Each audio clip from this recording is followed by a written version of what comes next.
America के Apache helicopter की मौत ने फिर युद्ध भड़का दिया। एक बार फिर बम फटने लगे, मिसाइल के धमाके शुरू हो गए, बारूदी कोहराम दिखने लगा। मगर इस बार हमले ज्यादा विध्वंसक हैं, क्योंकि युद्ध का सबसे भयानक दौर शुरू हो गया है। ईरान की मिसाइलों का जोर दिखने लगा है। ईरान के क्लस्टर हमलों का शोर खाड़ी देशों में उठने लगा है।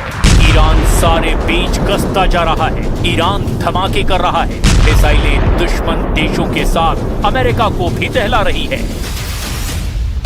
बहरीन, कुवैत, जॉर्डन और ओमान पर ऐसी आफत टूटी है जिससे बचने का कोई रास्ता इन देशों के पास नहीं दिख रहा। मुस्तफा के लड़ाके ने जॉर्डन के अमेरिकी सैन्य ठिकाने को तबाह करने का दावा किया। IRGC ने दावा किया कि उसने जॉर्डन के अल अर्जाक एयरबेस पर 12 बैलिस्टिक मिसाइलें दागी है और अमेरिकी सैन्य ठिकानों और लड़ाकू विमानों को कबाड़ बना डाला है। IRGC ने दावा किया कि अल अर्जाक एयरबेस पर हमले के समय F-35, F-15 और F-16 जैसे लड़ाकू विमान मौजूद थे। ईरान ने दावा किया कि हमले में एयरबेस पर मौजूद सेना का सामान और कई विमान नष्ट हो गए।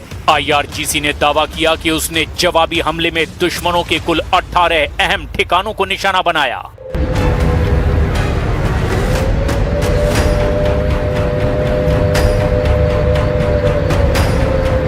ईरान की बैलिस्टिक मिसाइलें जॉर्डन पर कहर बनकर टूट रही हैं। ये तस्वीरें ईरान के हमलों का छोटा सा ट्रेलर है, जिसमें साफ साफ दिखाई दे रहा है कि कैसे ईरान के मिसाइलों ने अमेरिका की पैट्रियट डिफेंस सिस्टम को चकमा देकर अमेरिका को भारी नुकसान पहुंचाया है।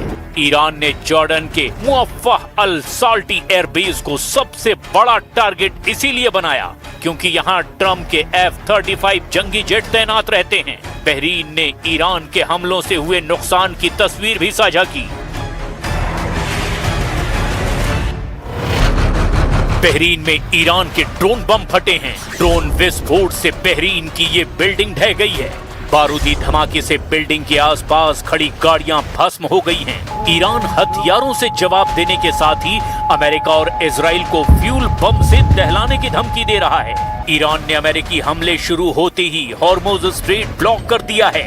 ईरान हॉर्मुज के साथ दूसरे तेल रूट बाब अल मंदेब पर पाबंदी की तैयारी शुरू कर चुका है।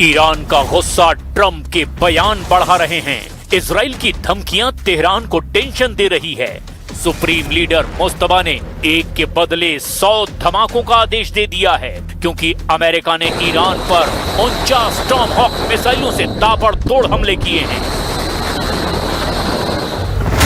सेंटकॉम के मुताबिक ये हमले बंदर अब्बास, केशम द्वीप, सीरिक, मिनाब और तेहरान के पश्चिम में करज इलाके में किए गए।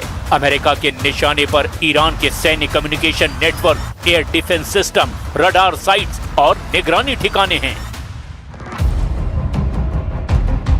ट्रम्प तब से क्रोध में हैं जब से ओमान के तट पर ईरान ने उनके AH-64 अपाचे हेलीकॉप्टर को मार गिराया। ट्रम्प ने धमकी दी कि उनके पास ईरान पर हमला करने की वाजिब वजह मौजूद है। हालांकि उन्होंने ईरान को जल्द डील पर साइन करने की भी सलाह दे दी है।